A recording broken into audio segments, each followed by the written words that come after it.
अभी तक आपने हमारे चैनल को सब्सक्राइब नहीं किया है तो सब्सक्राइब कर लें और साथ ही बेल आइकन को प्रेस करके ऑल नोटिफिकेशन को क्लिक कर लें। इससे आपको हमारी सारी लेटेस्ट अपडेट मिलती रहेगी। आपका सतनाम जो है इसकी कमाई युकाल आपकी व्यर्थ करवा देगा। क्या होगा फिर? जो सार नाम प्राप्त व्यक्ति सार कमाई पूरी नहीं कर सका और अपने आप नाम को सुचारू नहीं रख सका, वो कितना लाभ मिलेगा उसको? क्या होगा कि युग कलयुग में गोते खाता रहेगा, मनुष्य जन्म भी प्राप्त करता रहेगा। अंत समय में जब ये कलयुग का अंत होगा उस समय केवल वही व्यक्ति जिनको सारनाम प्राप्त है और वो इस भक्ति युग में मोक्ष प्राप्त नहीं कर सके, वो मनुष्य जन्म प्राप्त वहां इस कलयुग के अंत में भी रहेगा। उसको इतने मनुष्य जन्म मिलेंगे लेकिन इतने भयंकर पीड़ाएं सहन करेगा। यहाँ पर बहुत बुरा हाल होगा, कभी अकाल गिर के मृत्यु को प्राप्त होगा, कभी कुछ होगा, कभी कोड लगेगा, यानी बीमारियां ये नो की नो रहेंगी लेकिन मनुष्य जन्म अवश्य मिलता रहेगा। फिर सतयुग प्रारंभ होगा। उस समय वही आत्माएं जो सार नाम प्राप्त हैं और मोक्ष को प्राप्त नहीं हो सकी, वो आत्माएं ही वहां पर विद्यमान रहेंगी। उनमें जरा थोड़ी थोड़ी वो भक्ति की चाह भी बनी रहेगी।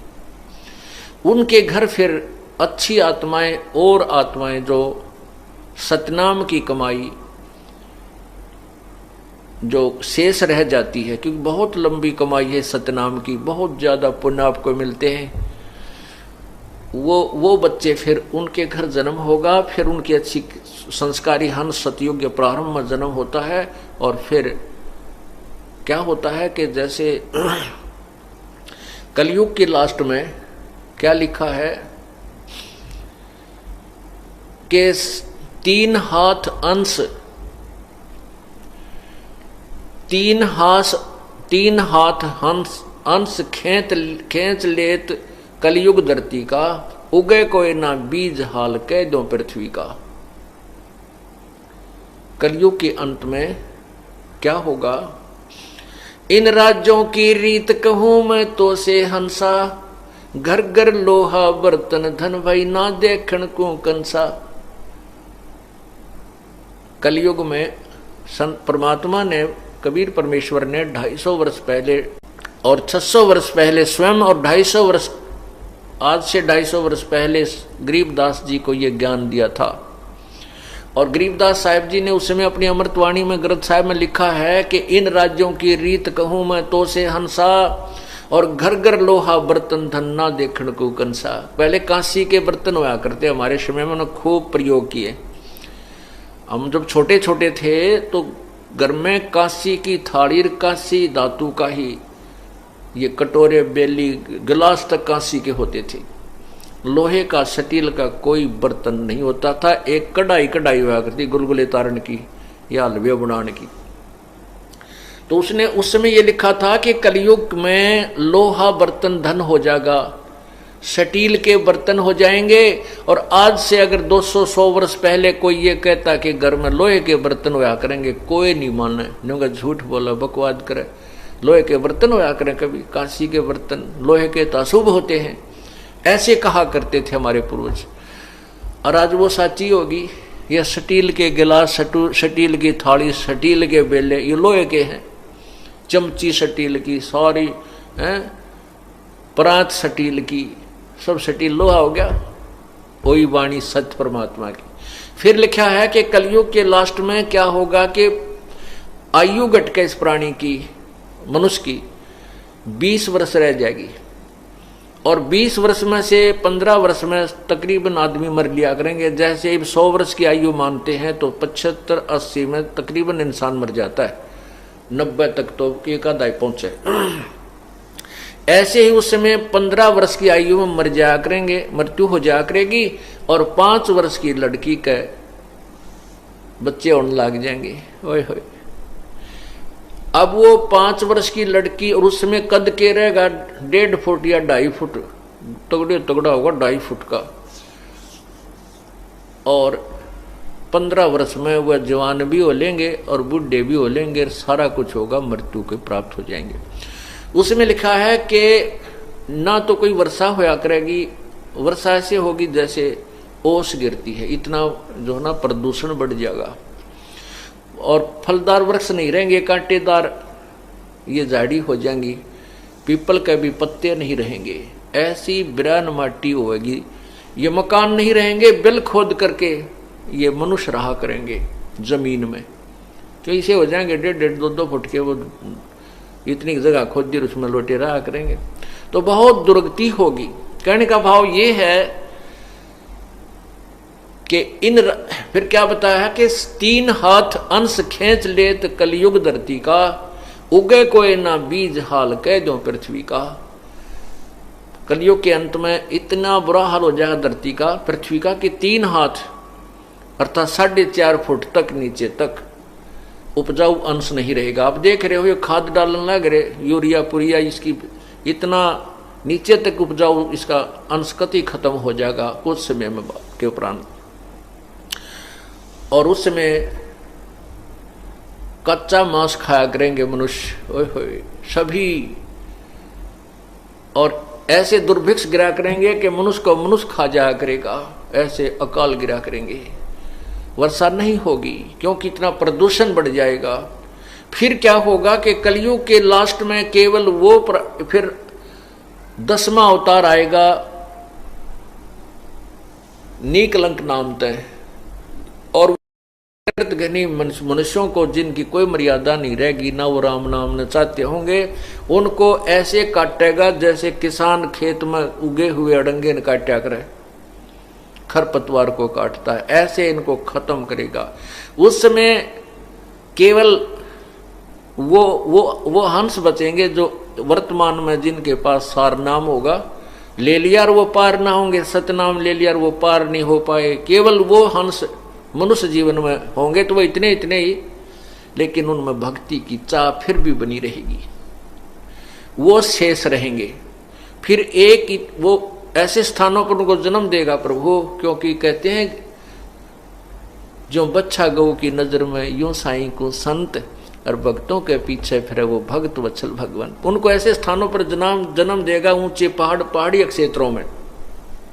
और फिर इस पृथ्वी का जो एंड कलयुग का अंत होगा, इतनी जबरदस्त वर्षा होगी कि पूरी पृथ्वी पर सैकड़ों फुट जल खड़ा हो जाएगा, ऊपर के पहाड़ी क्षेत्र को छोड़कर। तो फिर क्या होगा कि जो पृथ्वी का उपजाऊ अंश समाप्त हो गया था, अब वो जल से वो जो अंदर का विष है पृथ्वी का, जो खाद खूद डालें, वो बाहर आएगा, ऊपर आ जाएगा जल के ऊपर। धीरे धीरे वो जल सूखेगा, फिर पूरी पृथ्वी पर बाग ये वृक्ष ही वृक्ष उग जाएंगे, बहुत जबरदस्त वन होंगे। फिर ये प्रदूषण जो कार्बन डाइऑक्साइड की अधिकता हो जाएगी वो खत्म होगी, वो वृक्ष उसको खत्म करेंगे, ऑक्सीजन के भंडार इस क्षेत्र में फिर भर दिए जाएंगे, और फिर सतयुग प्रारंभ होगा। पूरी पृथ्वी पर जंगल ही जंगल होंगे, फलदार वृक्ष होंगे, बहुत पुण्यात्माओं का जन्म होगा, और प्रभु अपनी कृपा से उनको बहुत ज्यादा लाभ देगा। तो फिर वो रगड़ा शुरू हो गया, फिर अच्छे पुण्यात्मा जो अब भक्ति नहीं कर पाएंगे, नाम उनको मिल गया है, तो फिर मनुष्य शरीर होगा, फिर राजा बन जाएंगे, फिर स्वर्ग में जाएंगे, फिर नरक में आएंगे, और फिर 84 लाख, फिर इसी तरह इस चक्कर में पड़े ही रहेंगे। अब क्या होगा कि जिनको सारनाम प्राप्त है उनके ऊपर रहम करता है प्रभु, वो पार नहीं हुए। तो यहाँ एक ब्रह्मांड में उस परमात्मा ने अपना एक राजदूत भवन बना रखा, वो गुप्त है, तो उन प्राणियों को वहां रख लेगा, उस अपने लोक में जो एक ब्रह्मांड में प्रभु का है। तो फिर उनको रिजर्व कोटे में रखेगा, उनके पुण्यों को बचा के रखेगा, क्योंकि परमात्मा के उस स्थान पर प्राणी के अपने पुण्य नहीं अक्षीण होते, प्रभु के भंडार से वो आहार करता रहता है। और उसको फिर इस कलयुग में जो फिर चतुर्युग के जो चतुर्युगी होती है, इसके कलयुग में जो भक्ति युग आता है, उसके आसपास उसको वहां से जन्म दे देता है।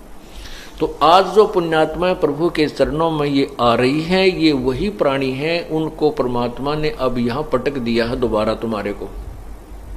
और आप वह पुण्यात्मा हैं जो परमात्मा के चरणों में आ रहे हो, जो किसी पिछले कलयुग में, इस कलयुग में ही आकर के ये सारी कहानी प्रारंभ होती है, जो जीव मोक्ष होने का सुअवसर प्राप्त होता है।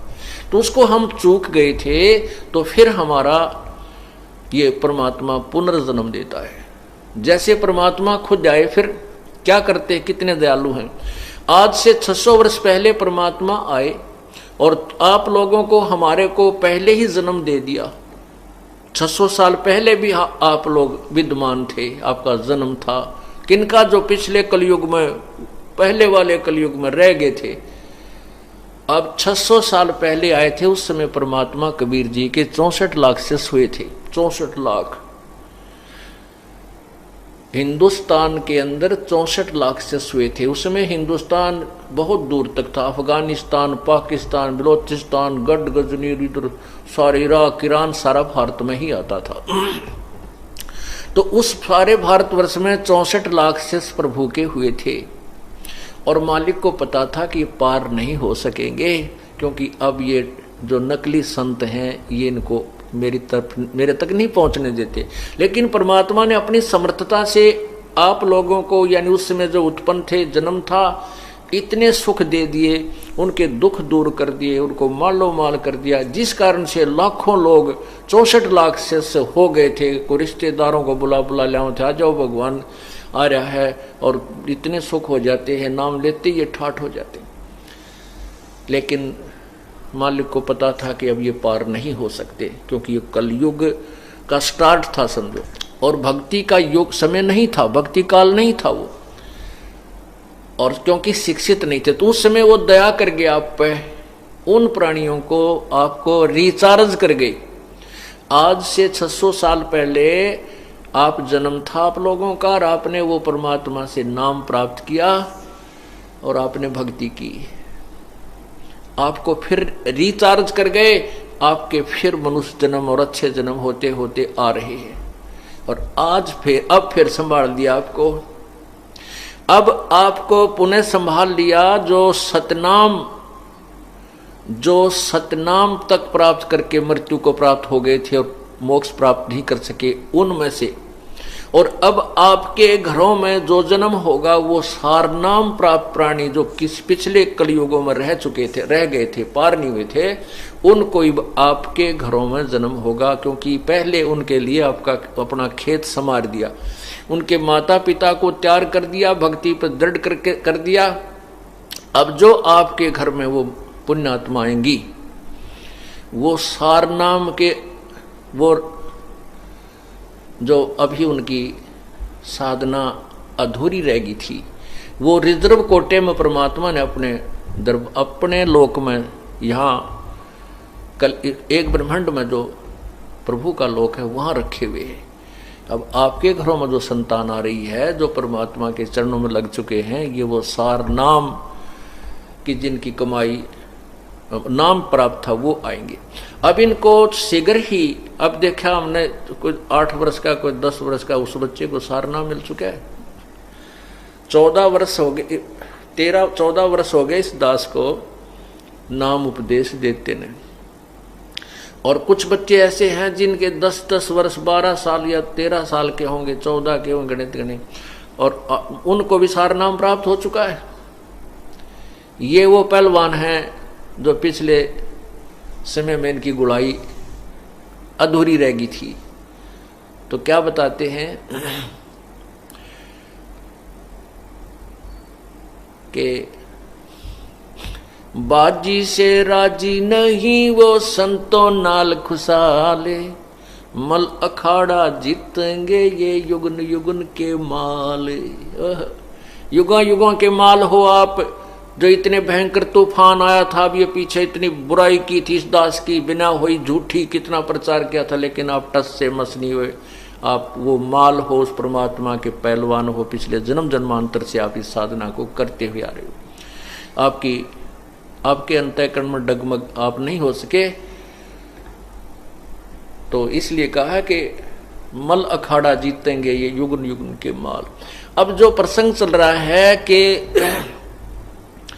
कोट जन्म तन भर मत होगे, कुछ ना हाथ लग्या रे। कुकर शुकर खरबोया बोरे कौआ हंस बुगारे। अब आप कितनी मार खा जाओगे अगर इस रास्ते को नहीं अपनाया, ठीक ढंग से नहीं चले। अब जैसे आपको बताया कि पिछले किसी कलयुग में वो जो पार नहीं हुए वो फिर जो है अब तक मनुष्य जन्म भी बेशक प्राप्त हो रहा है, पर ब्रह्म मट्टी तक खूब हो रही है।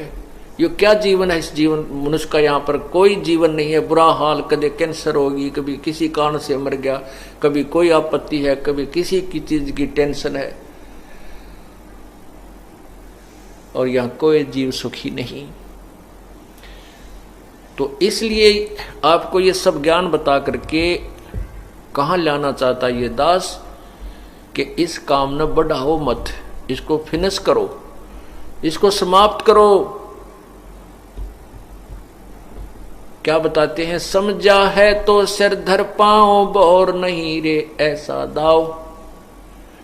और फिर कहते ये बातें कहन सुन की नहीं भाई, कर पाड़ने की है।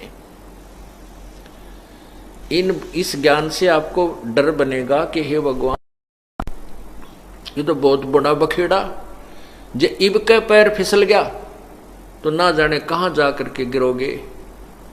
फिर पता नहीं कौन से युग में सूत बैठे, ना कोई अवसर मिले, अब संत आवे ना आवे। और आप जैसे ही वो भी आत्मा है जो दूसरे देशों में जन्म हो गया, वो पुण्य आत्माएं, अब वो अपना जीवन बर्बाद कर जाएंगी, उनको रास्ता मिलेगा ही नहीं।